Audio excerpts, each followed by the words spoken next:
Hello and welcome to the North Carolina Technology Association's second annual Diversity and Inclusion in Tech Summit. I am Brooks Rayford, President and CEO of NC Tech. North Carolina's technology economy is thriving, and the state is leading in many key areas in terms of tech talent. However, there's a lot of work to be done in diversifying the tech workforce, as well as promoting upward mobility and strengthening workplace support systems.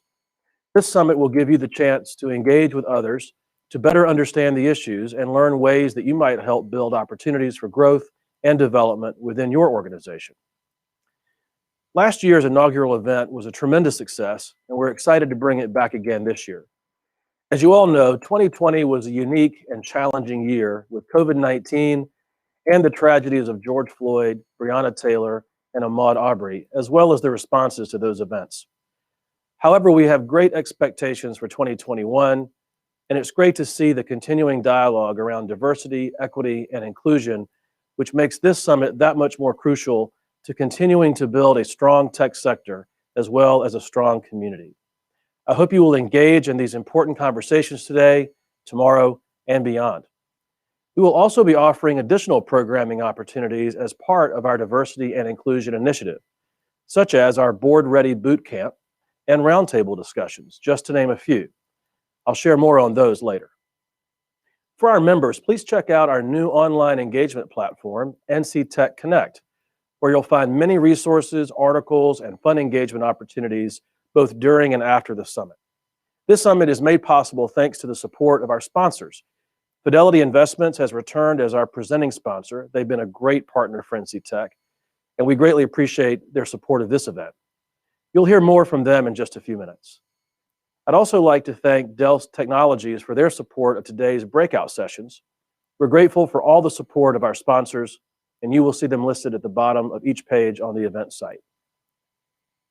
If you have attended any NC Tech conferences over the past year, you probably will be very familiar with our event platform, but I hope you'll take a few minutes to take a spin around the site and familiarize yourself with the areas where you will watch the live sessions, as well as engage with attendees from around the state and nation. There are multiple ways to get to various sections of the agenda, so be sure to take a look. There's a navigation bar across the top of the page that will take you to an overview of our speaker lineup, and there's a breakdown of the agendas for days 1 and 2 as well. All of the content will be recorded and will be available to you as a summit attendee for the next 60 days, which is one of the silver linings of hosting this event virtually. I think you're in for a great set of discussions throughout the summit, and I would like to take a minute to recognize the members of our Summit Planning Committee, who you can see on the slide. One element that was important to the committee and to NC Tech was that we explore diversity and inclusion through a different lens, so that everyone can see what is possible when organizations harness the benefits of a diverse and inclusive workplace. The Planning Committee did a terrific job of guiding and helping us build this amazing agenda and speaker lineup. As you get into the content, you will see that the agenda has a definite tech angle, which is important to us as we know there are diversity and inclusion gaps in the tech sector. But as you will also see, there is some tremendous work being done by organizations around the state to narrow those gaps, and you will hear about some of these throughout the summit. As I mentioned earlier, Fidelity Investments has been instrumental in helping bring this event to life. They have been a strong NC Tech member and partner for years, and we are honored to have them as our presenting sponsor for this year's summit. I'd now like to turn it over to Frenae Carbonell to make some opening remarks and introduce our first speaker. At Fidelity Investments, creating a diverse and inclusive workplace is helping us create relevant and differentiated experiences for our customers. We started by studying the science of behavior change, paying close attention to the behaviors of our employees and leaders. Then we identified micro behavior changes that can help us drive progress. We call these simple starts. This is about embracing our individual power to drive change, whether you lead a team, oversee hiring, or excel as an individual contributor. No matter your role, everyone can make a difference. Here are some of the ways that you can get started today. First, take a fresh look at your employee resource groups, and instead of only using these groups to find people like you, join them to learn about the experiences of your colleagues. Dust off your job descriptions and use technology to make sure the language is inclusive, and that the laundry list of requirements won't hold you back from recruiting qualified people from new talent pools. Look at your interview process and encourage both diverse final candidate slates and diverse interview panels. We all benefit from fresh perspectives on both sides of the interview table. Rotate the project distribution on your teams, ensuring that administrative tasks like note-taking and snack ordering don't always fall to the more junior or female employees. At talent review time, encourage your team to mix up the order, placing underrepresented people at the top of your list. This helps to avoid decision fatigue. And lastly, audit your information diet and ensure that your social feeds and podcast cues contain diverse perspectives. To change our organizations, we'll have to start by changing the inputs of our own perspectives. These are just a few of the ways that you can get started. They're not part of a policy change or a shiny new program. They're small adjustments to things we're already doing, and they add up. No one person can change everything, but everyone can change something. At Fidelity, we believe that all of us can drive progress and that we're all accountable for creating a more diverse and inclusive workplace. So, how will you simply start? Thanks so much, Brooks. I am Fernay Carbonell, Vice President and Squad Leader of the Real-Time Integration Solutions team with Fidelity Investments, and we are proud to be this year's Summit presenting sponsor. At Fidelity, we are committed to improving the representation of diversity in our workforce at all levels to better reflect the customers we serve and the population at large. We are committed to removing barriers to inclusion for all associates. We will continue to do this by driving intentional behavior changes for every associate, from senior leadership to new hires. From our supplier diversity program to our community outreach, to new and differentiated experiences for underserved customers, Fidelity recognizes our responsibility to participate in efforts which address systemic issues that drive inequalities. We are excited to kick off this year's conference with an executive conversation featuring Microsoft Chief Technology Officer for the company's U.S. Enterprise Service Unit, Gina Lofton. Gina joined Microsoft in September of 2019 and assumed her current role last July. Her work includes operating 15 Microsoft Technology Centers in the US that help customers envision how to deploy the company's products and services, and her team helps customers reimagine their business and achieve successful outcomes, as well as deliver on the promise of digital transformation across their enterprise. Prior to making the transition to Microsoft, she spent 27 years with IBM and led global initiatives for its Watson Artificial Intelligence and Natural Learning program, and was also Chief Technology Officer for their North American Consulting Services and Hybrid Cloud, among many other assignments. Gina attended the North Carolina School of Math and Science and is a proud graduate of North Carolina A&T, where she graduated with a degree in electrical engineering. She has served on the board of George Mason Research Foundation, the North Carolina Museum of Life and Science, and Rise Against Hunger. Giving back to her community is really important to her. She has described herself as a passionate diversity and inclusion leader, and we are thrilled to have her with us today to share a bit with us about her personal and professional journey. I would now like to turn it over to my colleague, Sterling Ingwe, Vice President, Information Security Officer at Fidelity Investments, who will facilitate today's conversation. Sterling? Thank you, Fernay, and thank you all for joining us today. I am incredibly excited to have this conversation with Gina and to bring all of you into the conversation. So please do use the chat and put some questions in there. We will love to hear from you about what you would like to ask Gina, but I have a couple of questions for Gina as well. And also just want to say, in preparing for this and after meeting Gina earlier, I came back to my family and I said, I'm so excited that I get to speak with Gina. She has such an incredible background, which many of you just heard. And I love that she, like me, grew up in North Carolina, went to school here. the School of North Carolina Science and Math is an excellent place.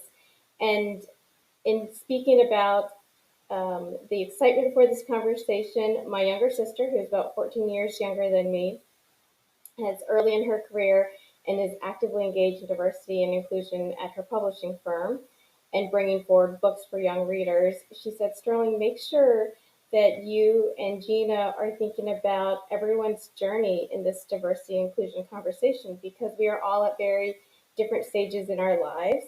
We are in different stages of awareness. And with that in mind, as we look to kick off this incredible summit, we have people in our audience that are leaders who are creating change and building cultures. And then we have people that are early in their career that are looking to have that voice. And what I love about Gina and her conversations is that she has this passion about inclusion. And so, Gina, I want to jump in and again, welcome and thank you for being a part of this conversation. Looking forward to hearing how you look at accessibility in a more modern workplace.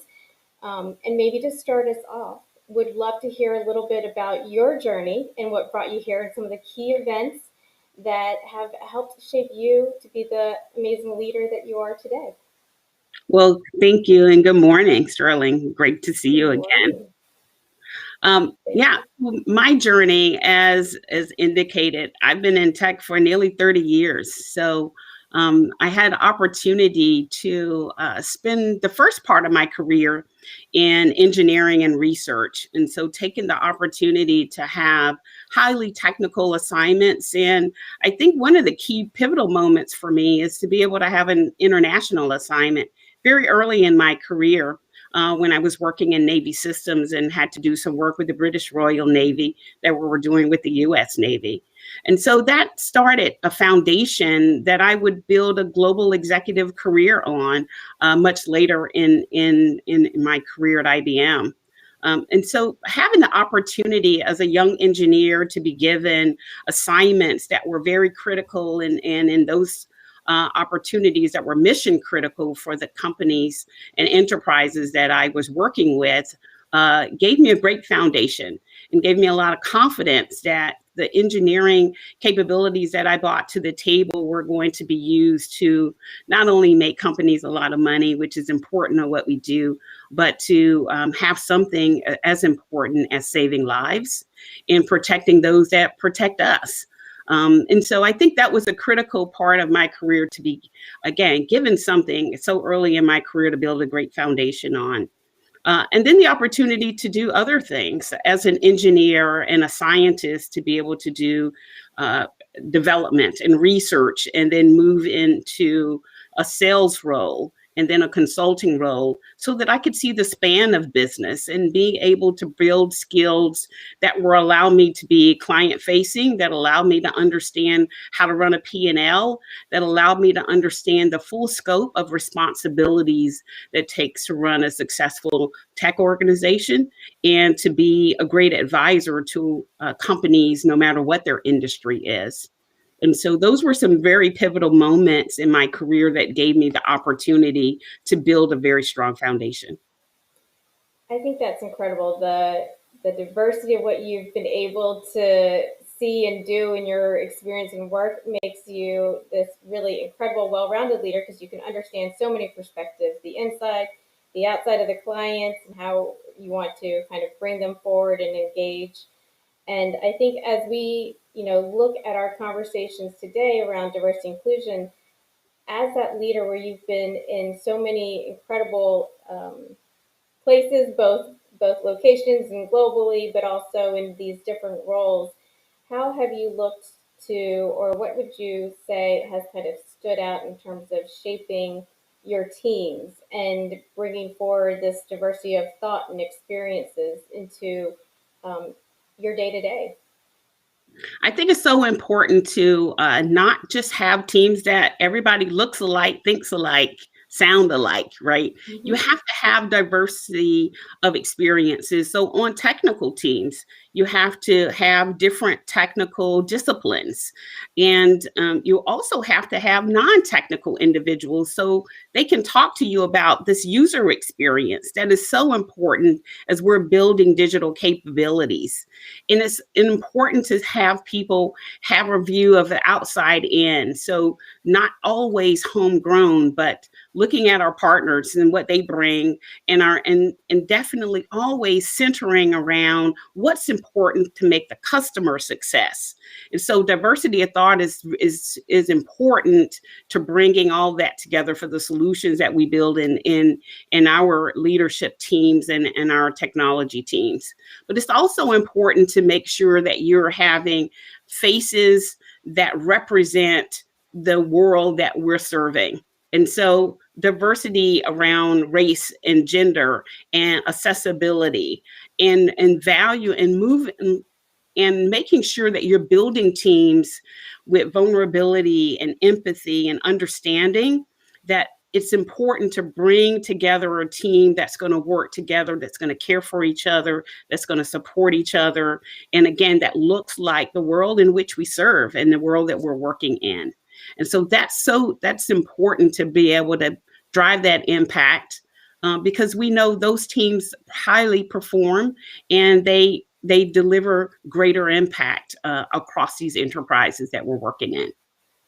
I love hearing that, and I think it's so true when we are able to have a team that supports each other and that understands each other and has that ability to bring in the different perspectives and thoughts. There are times when you might be that person that has that different perspective or thought, right?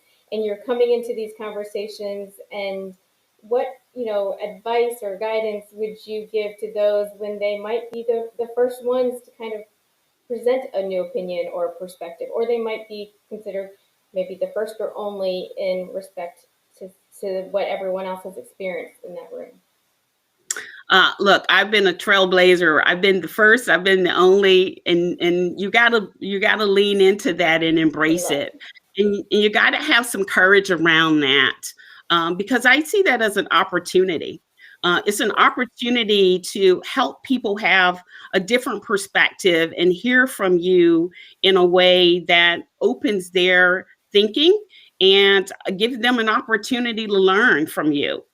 So if you're the first woman or the first Black or the first one in a role, it's an opportunity for them to see your leadership and see your leadership represented maybe in a way they haven't seen before. And so it's an opportunity for you to help someone on their diversity and inclusion journey. And it's an opportunity for you to help them see in what represents you as a leader, but represents a new thought in saying, this is how we open and welcome diverse perspectives into a room. And it's not just around race and gender. It could be a new idea. It could be, hey, I just joined this new company after being somewhere else 27 years, and I'm the new girl. And so how do I have that conversation about welcoming and understanding the tradition that I've joined? But these are some great ideas that I'm bringing to the table that are underpinned by a 2.5 decades of work in working with great enterprises. And so be very confident about what you bring to the table and your experiences and your expertise, and bring that forward. And then while you're there, and if you are the first or the only, then hold the door open and make sure you bring in somebody else with you next time. And you can do that by having people shadow you or creating opportunities for somebody else to get their opportunity to sit at the table with you. I feel very passionate about my responsibility in doing that, and have certainly continue to do that now and have done that throughout my career. I think that's fantastic and a great piece of advice to keep bringing others up with you, right? And moving that conversation along together. On the other side of that, when you are in a large organization, or if you are a leader and you want to foster and bring forward these conversations and make it that accessible modern workplace and support these different thoughts and perspectives and experiences to make your company better. What are some of the things that you have seen in your companies that you've worked with or in organizations that you support that can be tips and advice for those who want to create that fostering environment?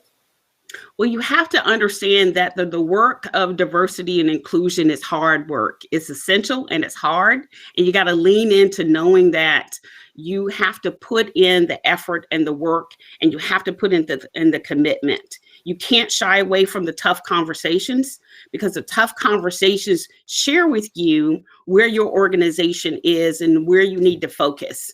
And so you have to understand what the lived experiences are on the team, so that you know where to focus next, to, again, lean in with the courage and lean in with the leadership to make sure that the lived experiences of your culture are what you espouse. And when they're not, you got to do the hard work.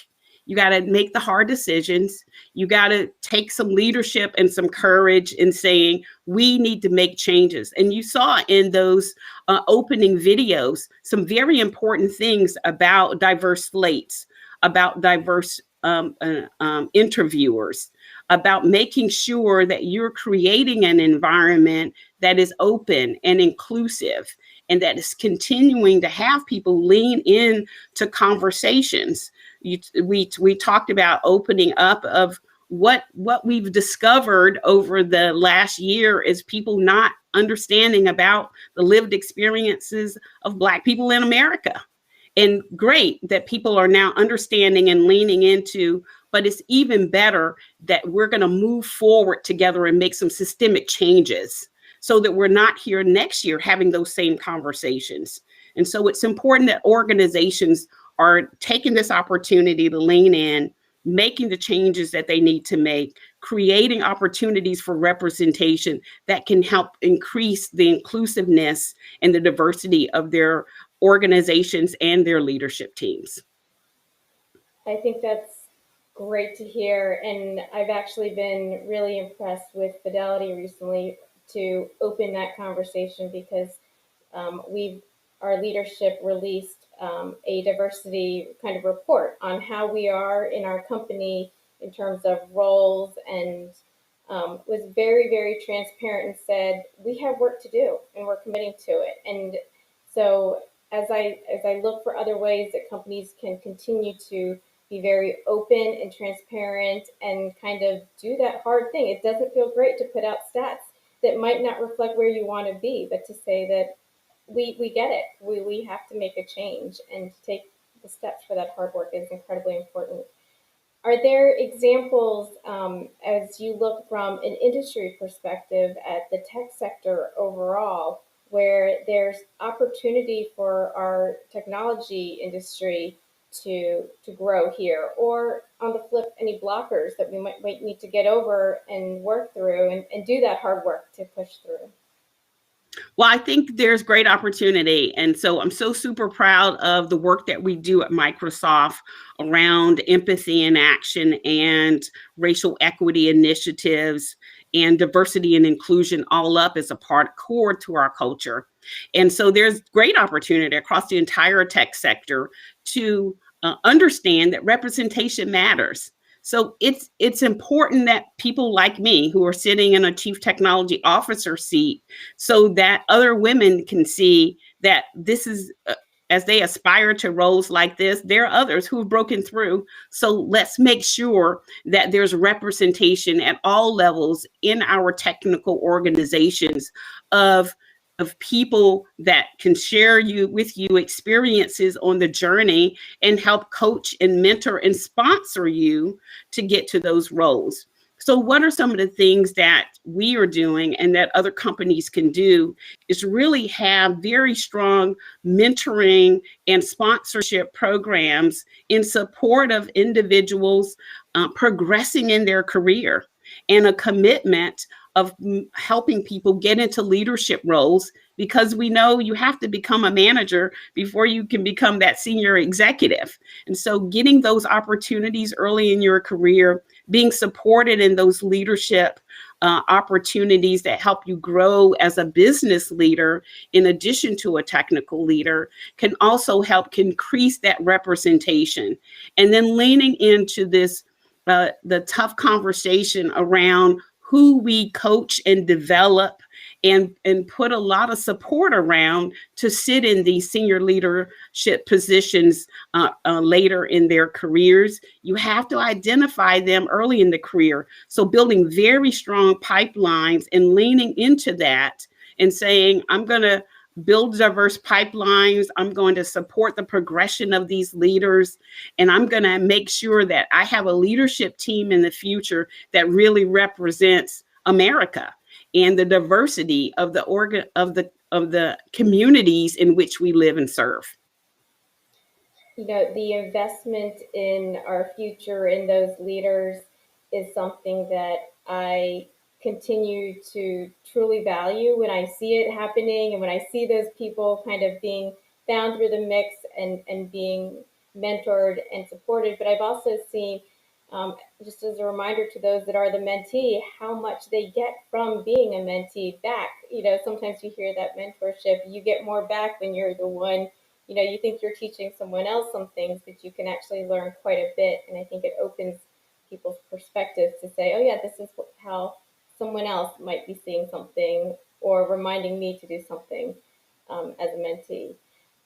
Who has, you know, in our lives, I'm sure you've had several people that you admire and look up to, and I've heard you speak about some of them in the past, but who are some of the mentors or leaders or just key influences in your life that have really helped shape who you are?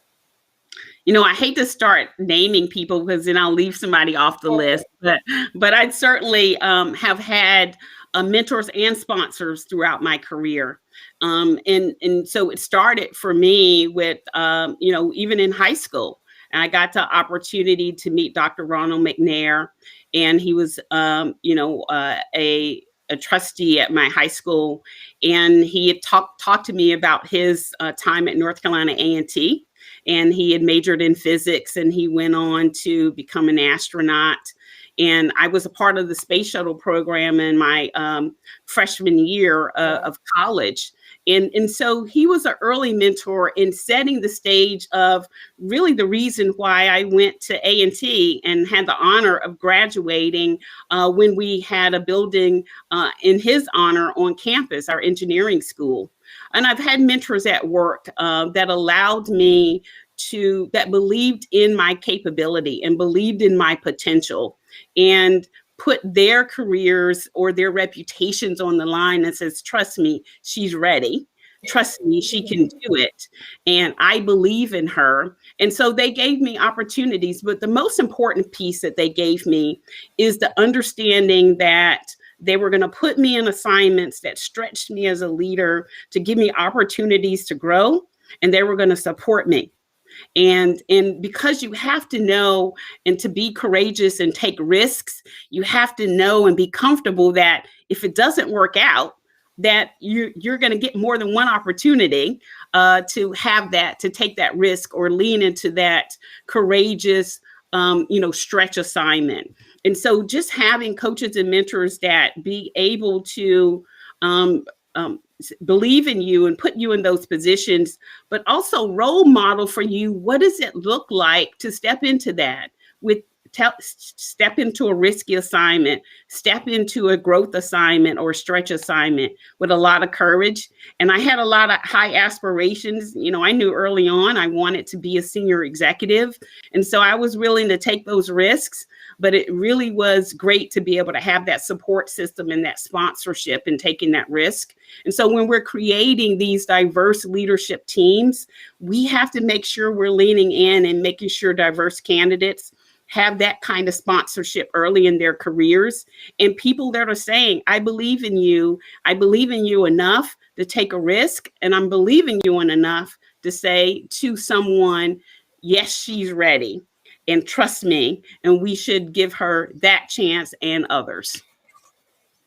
I think that's, you know, with the risk and the courage that comes with it, people are often looking for tips on how to kind of they're ready to have, they have some courage because they want to have these conversations, get it started, and are maybe taking a risk in a new area or a different environment. What advice would you have for those, and this is coming from the audience, on how do you start those sometimes difficult questions and conversations to better understand those lived experiences? So when people want to understand those experiences people might have had, that can be a conversation that might be challenging to start, but they want to. Yeah, so in our organization, I started these things called listening circles. And you have to go in with a lot of vulnerability and empathy. And I started the circle with sharing my own story so people can feel comfortable sharing their story, right? And so be open to having these conversations where people are telling you, hey, I got to come to work after having this incident happen to me, either at the store or in their neighborhoods or on their way to dropping their kids off. And then I have to come into work and maybe deal with some microaggressions from my colleagues or leaders that might be in the organization. And you have to have an environment where people feel comfortable telling you the truth. And that's a test for your organization. That's a test for your culture. If everybody is telling you, oh, no, everything's fine, and it's not, then that's a test that you haven't created that safe space for them to tell you the truth. And so you have to find ways to do that. And you have to lean in as leaders and find ways either in small groups, one-on-one, large groups, but create those opportunities for people to have those conversations. We talked earlier in the videos about ERGs. ERGs are a great example of bringing them in, maybe even groups of ERGs, and having those conversations about what's really going on, what's really on people's minds, and what is their lived experience, because we want to change it, but we have to know the truth. And then as a leader, it's my responsibility to have a voice where other people don't have a voice. When I know things are wrong and people are afraid to really say it, I have to be the one that speaks out about, hey, we have some things that I'm hearing bubbling up, and these are some things that we need to address. Either leaders that aren't displaying the kind of model coaching care or the empathy or the diversity that we want them to display. And we have to give them opportunities to grow, but we have to call out things that aren't serving our organization well. And so sometimes early people in their career don't have a voice or don't feel they have a voice. And so they need others who have walked this journey a little longer to have that voice for them until they're able to really come to us and share with us what that lived experience is so that we can make it the culture that we espouse. Great advice, very helpful. When we look beyond our companies and into the communities that we are all a part of, you have played such a great role in our community and giving back so much and helping. Can you tell me more about some of the focus on how you feel we need to be engaged in our community and why it's so important for us? Well, it's important to me to do a couple of things, and it's important to me to make sure that the children in our community are supported. And so some of the things that worry me about the growing digital divide, especially that's been exposed as we move to platforms of remote or virtual learning, that everybody didn't have devices and everybody didn't have broadband. And so those that may have already been behind got further behind. So leaning in to work with organizations that provide that kind of support to our children, because they're our future. And to make sure that they get to have the opportunity to have the journey and the life with the capabilities that we are responsible for providing them access to. And then it's important to make sure people have access to healthcare and financing, because one of the key things that creates this inequity is the lack of access to what those who with privilege have. And so that could be access to dollars for funding for small businesses.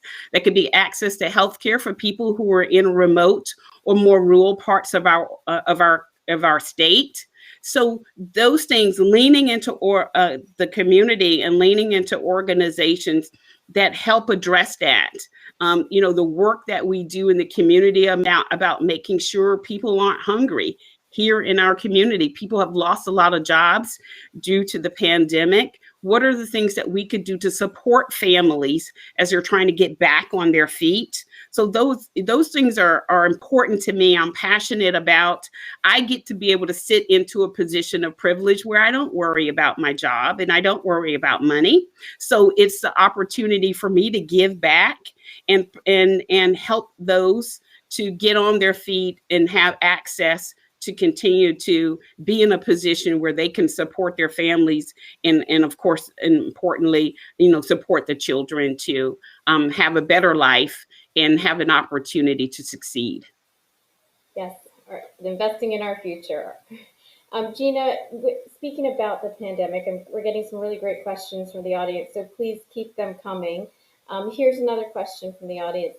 What would you say to women who are juggling so much this year due to COVID and considering leaving work or having to step back at work? Yeah, that's a reality, and very tough reality, because one of the key things that was unfortunately a part of the pandemic is people lost their support systems because we had to social distance or be away. So one of the key things I think is create an opportunity for you to have support around you. And there are organizations that can provide support and also opportunities for thinking about something different. This is an opportunity for people to start small home-based businesses. And for individuals who have stepped away from work, some of the work that I've done over the past year is really help them consult in helping women start their own businesses. If you've had an opportunity to do that, now let's look at grants. Now let's look at access to funding for small businesses to get you started. But we have to make sure that we are creating either nonprofit or for-profit organizations who are providing a support system for women who have had to step away, and then opportunities for women to re-enter and maybe get some digital skills to allow them to start a new phase in their career or a new career.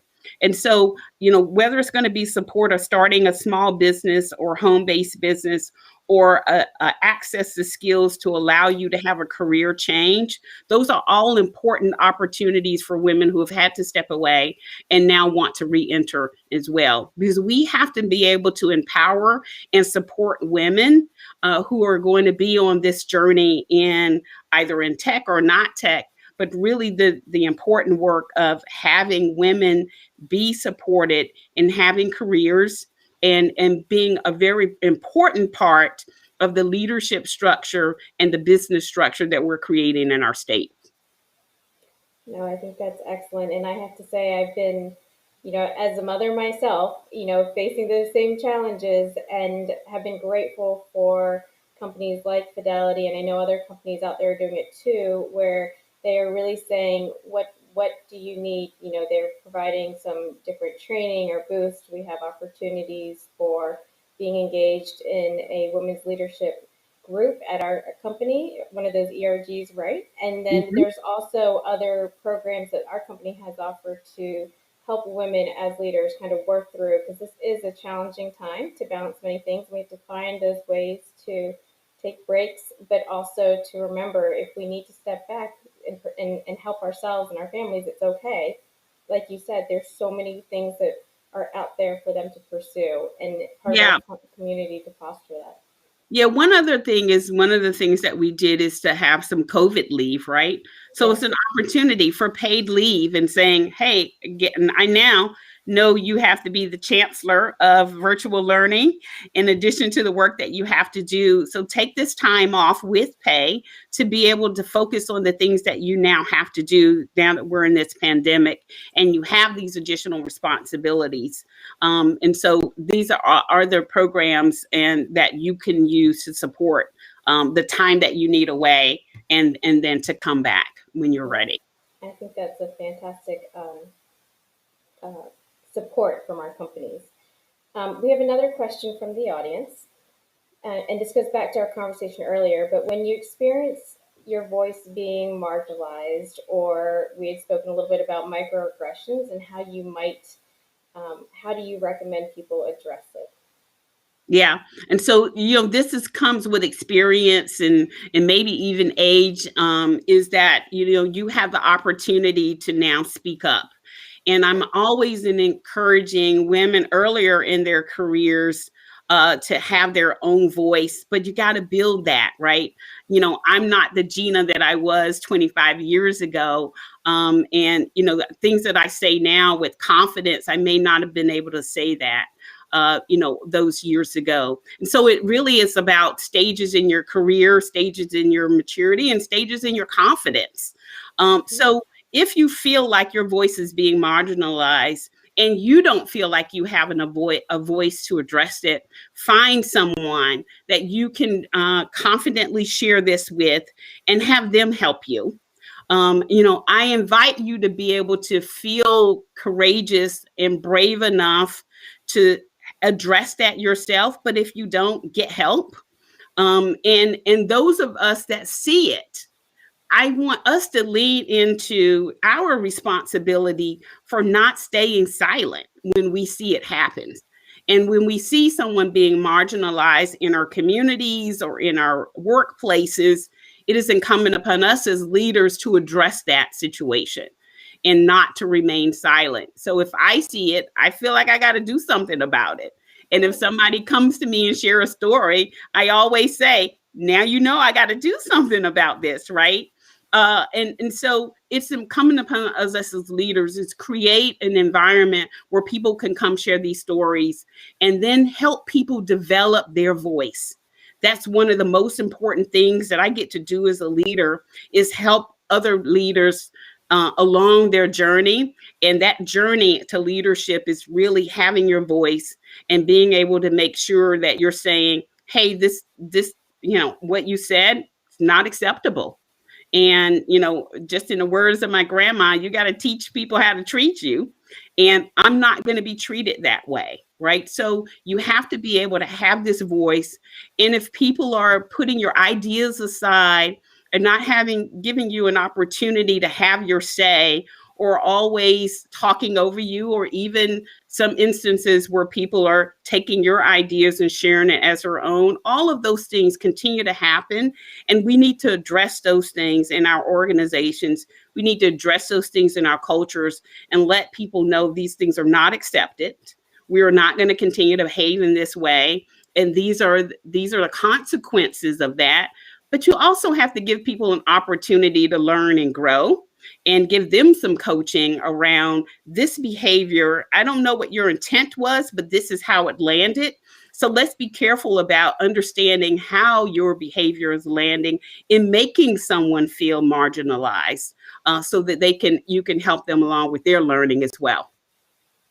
I think that's great. You have to have the courage to speak up and to take ownership of your role as a leader, right? And also be brave enough to ask for help if you're someone who doesn't feel like you have that voice quite yet.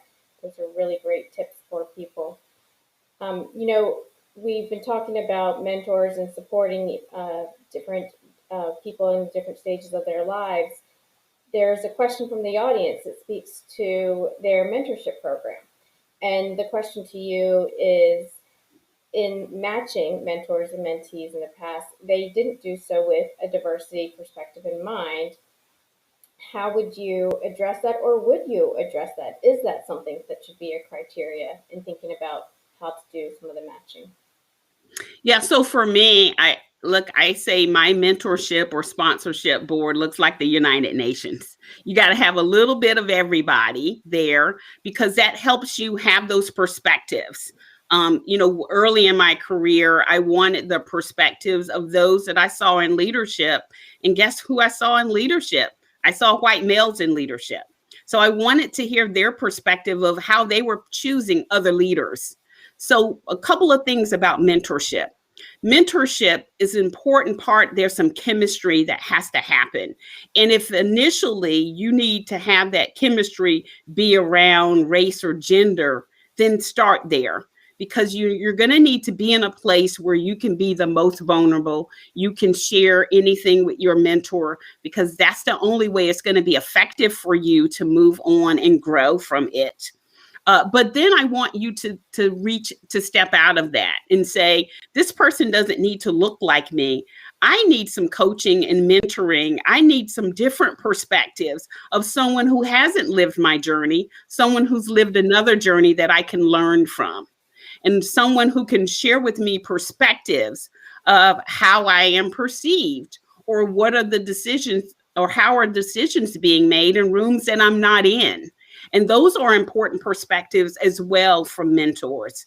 And so I want you to challenge yourself to have people across the spectrum that can share with you different diverse perspectives that are going to help you grow as a leader, as an engineer, as a scientist, as a whatever your career path is. But it is important to have those diverse perspectives from a wide range of individuals. And what you'll find is that from a mentorship standpoint, I find that there's a common value system that I build from with my mentors now that don't look like me, but we have a set of common values that we can build trust from, so that we can have those open, honest conversations that I can grow from. I really love having that full spectrum. And it sounds like you have different mentors for different reasons, right? And different purposes. And so I think it's important for people to remember what you're trying to, you have this shared value, but then what are you trying to get from this person? It might be that other perspective that you might not be aware of, or it might be support in an area that you've been working in. And now today I have something that we term as reverse mentoring, right? So look, it's been a long time since I've been new to the workforce. And so I love to get perspectives from people 0 to 5 years in their careers. And so they can really ground me on what's happening now when you're newly starting your career, so that I can begin to make sure that in our programs and in our organizations, and as we're defining our culture, that it's not just from my perspective of this long tenured career, but that they remind me of what's like to be early in career and in areas that I can help influence for them. Absolutely. And to that, kind of building on that conversation, as people are progressing through their careers, can you speak a little bit more about, and this is another question from the audience, how much impact did networking make in your career? Well, so networking for the sake of networking, I'm not a fan of it, right?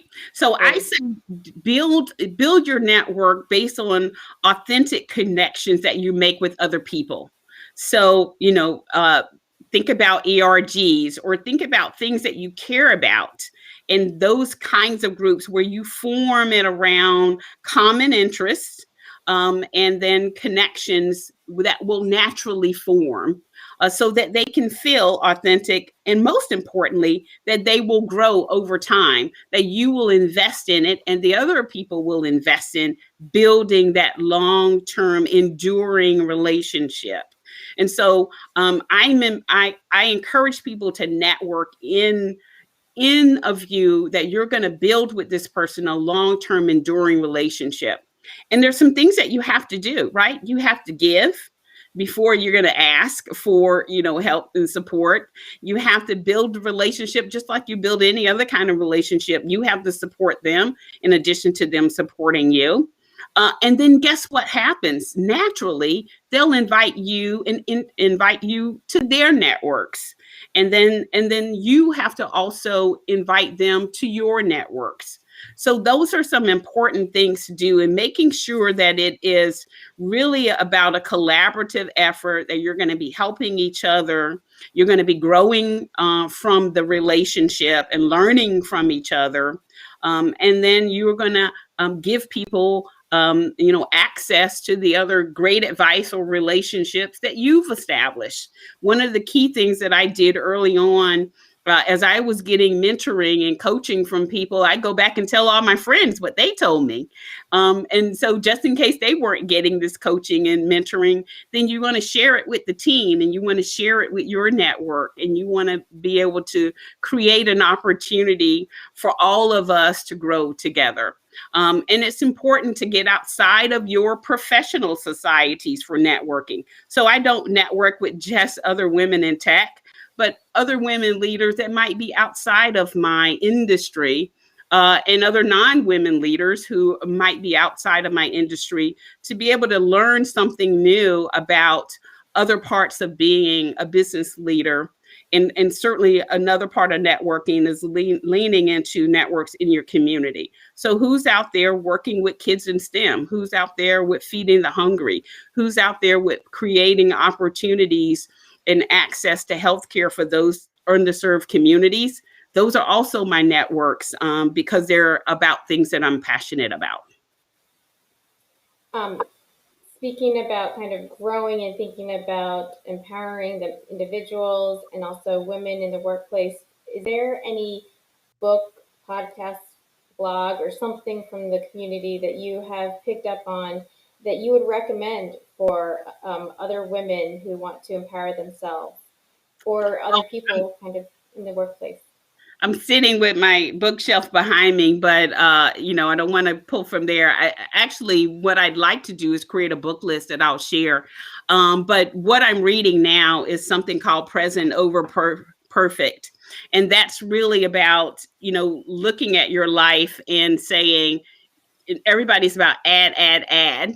What do you do? What is about subtracting some things? What about being present for your family and your people now versus about trying to be on this hamster wheel and perfection and more and more and more? So that certainly is something that is important to me as a leader, and certainly important to me in this stage of my life. And then a book called Inclusify. And so as we're talking about diversity, equity, and inclusion, this book about Inclusify is about how do you focus on that? And I share with people that you can't really have a diversity at work if you don't have diversity in your life, right? All of a sudden, you're going to create these wonderful, high-performing, diverse teams when the life you live isn't that diverse. So one of the things that you might want to think about is, having take stock in yourself around, what am I reading? Who am I engaging? What does my life look like in terms of learning about other people's lived experiences that may have had a different journey than I did? And then how do I now bring that into work in terms of how I think about my teams and how I serve my teams in that kind of thinking? Because that's what's going to be required to be able to create these diverse cultures and teams, is to be able to come in there with some notion of shared experiences or different experiences, and the recognition that they're all important to be able to be honored and understood and inform the way that we lead. So Inclusify is also a great book, but I'm happy to share a whole list of these things that I have behind me. Definitely books on leadership, definitely books on negotiation, books on understanding change and surviving change. And I find that books on grief also help, because they help you think about coping mechanisms that allow you to navigate different situations as well. I think that book list will be something everyone will look forward to. So yes, please do put that list together. I know I'm already excited about it. When we talk about looking at having these challenging conversations, interesting that you said that books on grief can also be helpful. And this kind of is a question from the audience that, thinking about how you deal with different emotions or how you deal with different feelings, how have you dealt with anything that comes towards you that might be a negative assumption or bias? And this question also goes into, specifically for women of color in tech and in leadership positions. But I think it's a great thing to think of for all of us. Yeah. So one of the key things is people will always come to an assumption about you, or maybe even feel like they're judging you, right? And so it's incumbent on you to understand how you're going to respond to that, right? Have there been time in my life where people haven't treated me, very inclusively, or when I was just trying to get my point across, say, you're very aggressive or you're a little bossy. Yeah. Right. So, well, why can't I be showing, leadership or assertiveness? Right. Mm-hmm. So you have to really be thinking about what you're going to be taking in about what people say. And so there is good and bad, and there's always opportunities to learn. And so what I've learned over the years is, I listen to what people are sharing about me and their perspectives about me. And then you decide, is this something I can learn from? Because they, for sure if it's landing, correctly or not. And then, okay, maybe there's an opportunity for me to show them another side of me. Maybe that is something for me to grow from. I am the oldest of 5. So, my siblings even call me bossy at times. So, what are the things that I'm going to work on that might help me become a better leader, that might definitely help me serve my team better? And then some of them are perspectives that may be negative that you don't really need to listen to. And definitely not take that into your heart and soul and have that damage you in any way. And then that's where you need to call on your support system, because I got a great sisterhood, right? I got my own sisters. I got my friends that are my sisters. I have my sorority sisters, and I have friends that'll tell Gina the truth, right? And so you want to, maybe if you have some of that information, hear from others and say, hey, is that landing right? Is that, and then sometimes they'll be surprised that you didn't know that behavior about yourself was something that was true. And then you decide what you're going to work on, right? It's always an opportunity to grow. I don't view it today as negatively as I may have done, 20 years ago. I just drew it as an opportunity of something else that Gina needs to work on. And I appreciate the feedback. I better prefer advice. If you have some feedback, I always say, hey, do you have some advice on how to make that better? Because, feedback without great advice on how to make it better is probably, something that I'm going to ignore. So many good nuggets in there, Gina. So much from how you take it in, how you react, awareness of how you receive, and also, bundle that feedback with advice. It's so important because that'll empower someone to take the action, right? And to get better. When we are looking at more questions coming from our audience, we have one about your suggestions and what you might recommend when it comes to building a more diverse workforce, specifically when you're looking at recruiting. What are some of your thoughts or recommendations there? Yeah, I hear all the time, because of course I share with my team, you got to have some diverse slates. You have to have some diverse interviewers.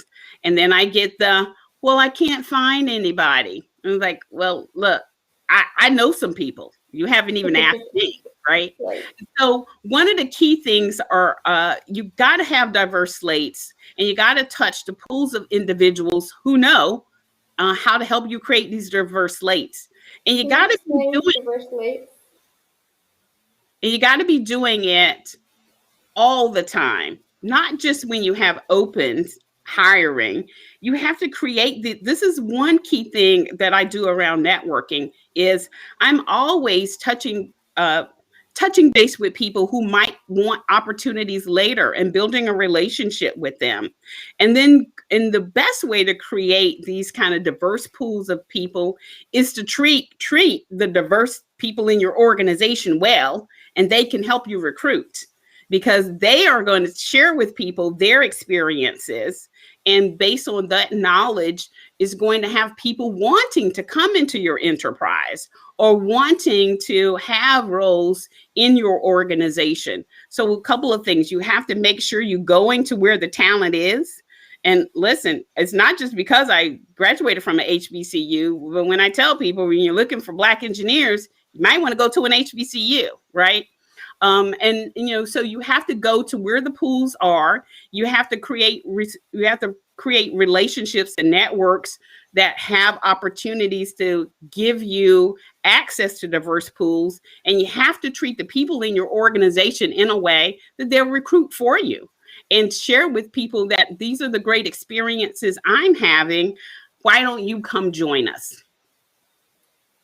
Gina, you used the term diverse slates. Can you elaborate a little bit more on what you mean by diverse slates? Oh, a diverse slate is really the list of people you're going to interview for any position. So one of the key things about if you can't hire diverse talent if you're not interviewing diverse talent.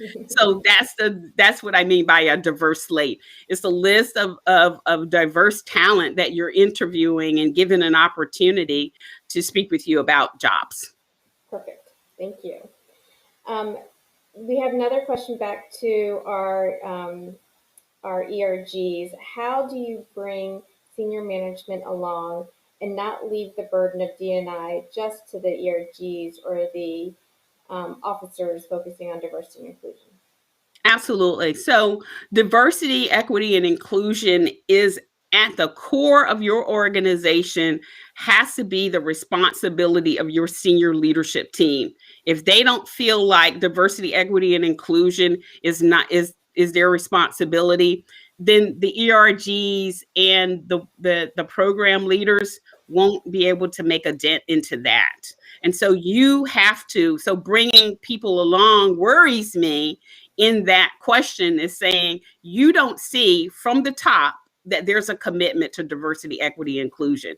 And that's some great opportunity to have a tough conversation with the leadership team and in challenging your senior leadership team about their commitments to it. So a couple of things that we do, diversity, equity, and inclusion is a part of your job. It's a part of how you're going to be measured as a senior leader in our business.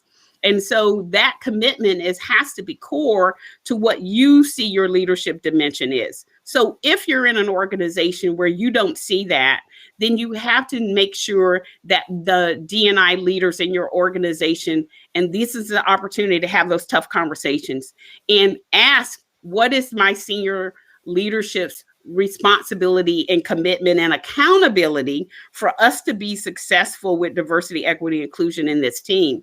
And you have every right to ask to hear from them about their commitment and their accountability in making that successful in your organization and making that a successful part of your culture. Excellent. So Gina, there's been so many great pieces of advice and everything from shared experience in your personal to bring that into your professional. That'll probably open up these experience conversations and more for people to bring forward in their authentic selves. In closing, what is some advice that you would give to today's summit attendees about being a champion of diversity and inclusion? One of the key things, and I said it earlier, is about not being silent when you're seeing things that are not right and being able to speak up. And I'll leave you with one of my favorite quotes, right, from Dr. King is, in the end, we will not remember the words of our enemies, but the silence of our friends. So don't be silent when you're seeing things not going right. Don't be silent. Don't be marginalized. Don't fail to have a voice when we need you. We need all of us to speak up about this systemic racism that's gone on way too long, that we have organizations that are not supporting diversity, equity, inclusion in the way that they espouse. We can't be silent about that. And so I'll leave you with have a voice or find somebody with a voice that we can make sure we're bringing light to these important changes that we need to make together. Gina, you have such a great story, such courage, and have brought forward such a positive voice for everyone. Thank you so much for sharing so much of your personal experiences, your great advice, and for continuing to be such a role model for so many of us. been wonderful to speak with you. Time today. Thank you. And with that, I'll turn it back to our program. But I look out for that great list from Gina. Get engaged in your communities. We'll share more ways on how you can get those through NC Tech. Thank you, Gina. Thank you. Thank you, Gina and Sterling, for a terrific conversation. As I mentioned earlier, Gina's opening conversation, as well as all of our summit content, is being recorded and available to conference registrants for 60 days after the event has concluded, which is a great benefit of hosting this virtual event. I would now like to turn it over to Danielle Pavlev with SAS to introduce our first motivational moment speaker. Danielle? Thanks so much, Brooks. I'm Danielle Pavlev, Head of Diversity and Inclusion at SAS, and we are proud to support this year's summit as the Motivational Moment sponsor. At SAS, diversity and inclusion is multidimensional. We have a culture that blends our different backgrounds, experiences, and perspectives from employees in nearly 60 countries around the world. The rich diversity of our workforce inspires teams to create software that can not only help our customers solve their biggest business challenges, but also have a lasting impact that can change the world. And speaking of people changing the world, I'm excited to introduce our first motivational moment speaker and my SAS colleague, Ayanna Littlejohn. As an analytical consultant, she provides impactful, data-driven insights by building predictive models for several Fortune 500 brands, focusing on demand planning and customer intelligence. In addition to her core responsibilities, Ayanna serves as a Black Initiatives Group leadership member and volunteers analytical expertise on Data for Good projects with the Social Innovation Team. These projects investigate inequities in accessibility to nutrition, healthy housing, and other data-driven policies affecting marginalized and vulnerable populations. Ayanna graduated with a Bachelor of Science in Mathematics and Statistics from the University of North Carolina at Greensboro. After graduating from North Carolina School of Science and Math, where she was also a NSBE Junior member. Shortly after, Ayanna received her Master of Science in Business Analytics from Wake Forest University. Ayanna is currently the Graduate Social Outreach Chair for the Association of Wake Forest University Black Alumni. She is passionate about the intersectionality of analytics and policy and consults on a variety of initiatives supporting research on policy reform effects for vulnerable populations and is an active volunteer in her community. Please join me in welcoming Ayanna Littlejohn. Hi, friends. My name is Ayanna Littlejohn. I am an analytical consultant. I am a keynote speaker. I am a wife. I am a daughter. I am a sister. I am a friend. I am an advocate. I am an advocate learning to lead change in exclusive spaces. When I was initially approached with leading a motivational moment on allyship, I must admit that I was a bit conflicted. I was conflicted because anyone that knows me knows that I've had somewhat of a precarious relationship with the word ally. I've really struggled with the trend to identify and not evaluate the group we call allies. While allies are called to be outside supporters of any demographic subject to discrimination, misrepresentation, or unfortunately, in most cases, both, that intended support often brings assumptions of inferiority of those supported. And as a Black woman in tech with consistent courtship from allies, I can tell you that this current state of trendy allyship can feel disingenuous, demoralizing, and downright lazy. Now, as an analytical consultant by trade, I know not to present such a disruptive problem without presenting an equally equipped solution. So today, I want to give each one of you insights on how we can all activate and evaluate our allies membership. To do this, I first want to redefine allies. I want to redefine allies as advocates learning to lead change in exclusive spaces. Allies are not those simply posting Black Lives Matter on social media or those posting statistics of wage gaps between white men and frankly, everyone else. But true allies are those who are committed to actively, keyword actively, challenging discrimination and misrepresentation of others in spaces they are so privileged to occupy. So how do we activate our allies' memberships? We do this by being curious, being courageous, and being compassionate. As an analytical consultant at SAS, I am so very privileged with the opportunity to utilize my analytical expertise and some of the world's most powerful technology to assist our global leaders with problems such as affordable housing, accessibility to nutrition, and continuous education for girls all over the world. What I have uncovered in each of these efforts is the appreciation for more questions instead of high-level answers. We find and solve the most impactful solutions by being curious and challenging previously inequitable solutions. You too can use your curiosity to courageously ask the difficult questions for those you are supporting. Because I am not inclined to participate in common hobbies like running or swimming, I have developed a love for serial, and I mean serial volunteerism. I volunteer with several organizations geared towards creating pipelines for young Black students interested in technology. And time again, I see that students do not buy into the opportunities we present without confirmation of compassionate support. And so here I challenge you, get to know the people involved in the initiatives you are supporting so that you too may be compassionately connected. At SAS, we have a weekly meeting hosted by my two dear friends in which they've created ally space for employees to learn about the Black experience in tech, in corporate, and in general life. What we found is that these conversations have allowed outside supporters to engage, empathize, and actively support our community.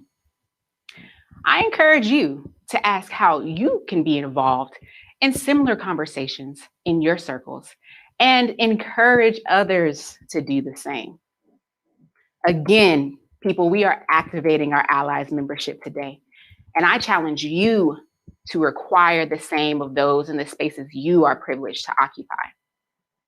I truly hope you have enjoyed our time together today and that you continue to enjoy the remainder of the NC Tech Diversity and Inclusion Summit. I look forward to connecting with all of you to hear how you are an advocate learning to lead change in exclusive spaces. Thank you. What a great segment on allyship. Thank you, Ayanna. We'll now take a short break and get started again with today's breakout sessions that are sponsored by Dell Technologies. So stretch a bit, take a short walk, and grab something to eat or drink. When you come back, you can select from one of the 3 panel discussions that will be taking place concurrently. Remember, we are recording these, so you'll be able to catch the panels later that you don't watch live. We'll get started again at 10:45, so see you in a few minutes. At Bright House Financial, we foster a culture where diverse backgrounds and experiences are celebrated, and different ideas are heard and respected. We are passionate about creating an environment that honors, respects, and engages all employees. Because when each of us is able to bring our unique perspectives to work, we're better able to thrive as individuals and as a company. We're not all the same, and that's what makes us stronger. Our differences bring us together.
Wow. I hope you enjoyed the panel discussion that you attended as much as I did mine. Again, I'm Danielle Pavlev, Head of Diversity and Inclusion at SAS, and we are thrilled to be this year's Motivational Moments sponsor. Studies show that diversity and inclusion are good for business, and it should be top of mind across the C-suite, not just when a crisis occurs, but proactively. According to PwC's Global CEO Survey, 85% of CEOs who invested in diversity and inclusion programs saw enhanced performance, and 78% felt that it led to a greater capacity for innovation. Organizations with inclusive cultures are 8 times more likely to have overall better business outcomes, 3 times more likely to be high performing, and 2 times more likely to meet or exceed financial targets. Our second motivational moment speaker is Rocky McGregor, Vice President of New Business Growth and Chief Digital Technology Officer at Novant Health, where he works directly with Novant Health's Executive Vice President and Chief Transformation and Digital Officer to explore and deliver new business opportunities enabled through digital and technology channels. Rocky has a long history of leadership within healthcare and technology fields, with senior positions at Independence Blue Cross, TIAA CREF, Coca-Cola Consolidated, Pillowtex, Unify, and a partnership at Stone Laurel Consulting, Inc. Rocky earned his Bachelor of Science degree in management from North Carolina A&T State University and completed the executive education program from the Tuck School of Business at Dartmouth College and completed his MBA at Wake Forest University School of Business. With a commitment to service, Rocky has held board positions with Charlotte Works, Young Black Leadership Alliance, and the North Carolina A&T State University's Board of Visitors. And he served as board chair for Big Brothers Big Sisters of Charlotte. I will now pass the baton to Rocky McGregor to share his thoughts on how tech leadership is making a difference in diversity. Rocky? Greetings, Rocky McGregor. I'd like to thank the NC Tech organization for the opportunity to speak. I work for Novant Health, where we focus very deeply within our digital technology space on the underserved communities, Black and Brown, affording opportunities to leverage the aptitude that they have and provide access to afford both of us the ability to learn together. We know that aptitude does not have an address. And because of that, if we can afford the access to what digital technology provides, then the realm of possibility is endless. We work very deeply with our diversity and inclusion team, headed by Tanya Blackman, that very much focuses on how do we expose as many as are interested in the wonders that technology can afford. I myself am a byproduct of technology.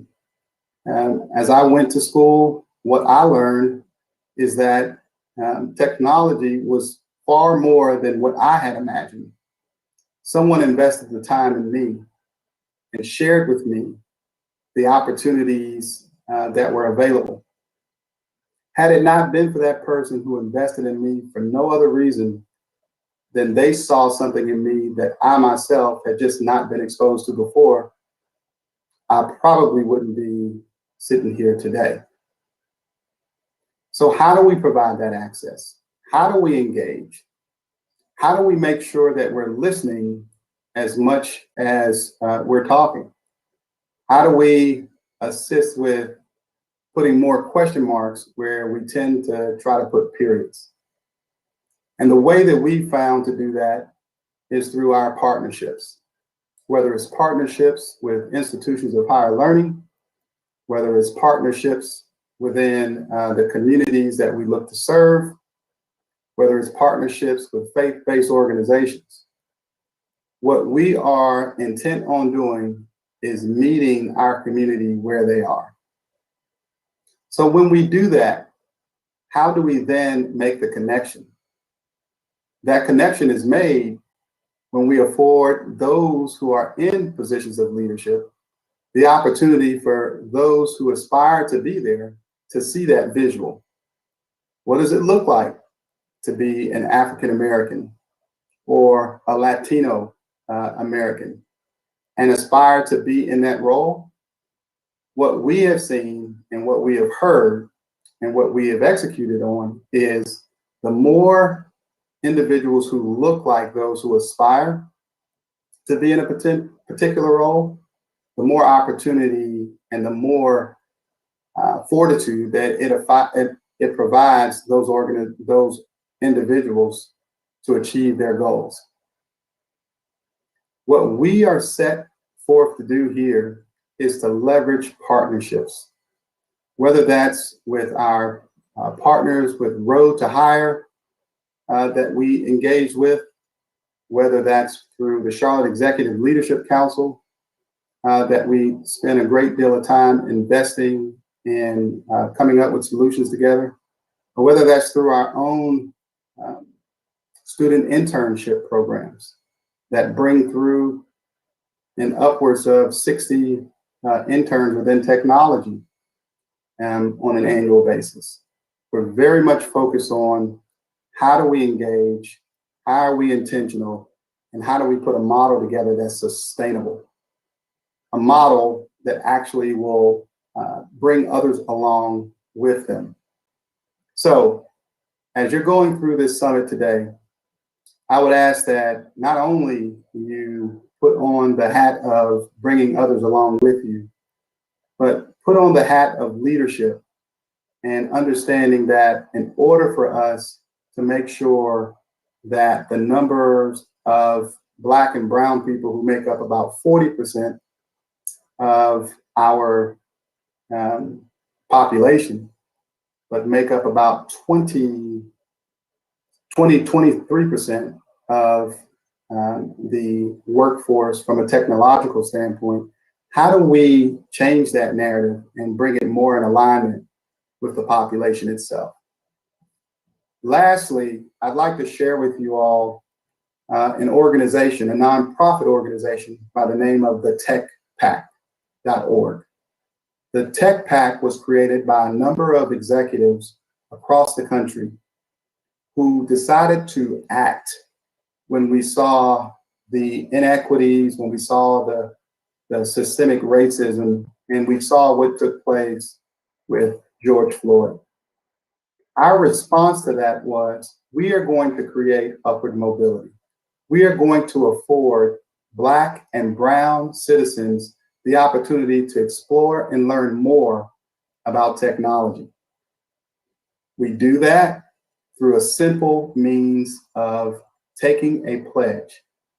And that pledge is an individual pledge, where what we're pledging to do is to expose Black and brown communities and women to technology in our own unique ways. As we take this personal pledge, our focus is on how do we provide access, how do we inform, how do we engage communities to understand the broad possibilities that technology offers.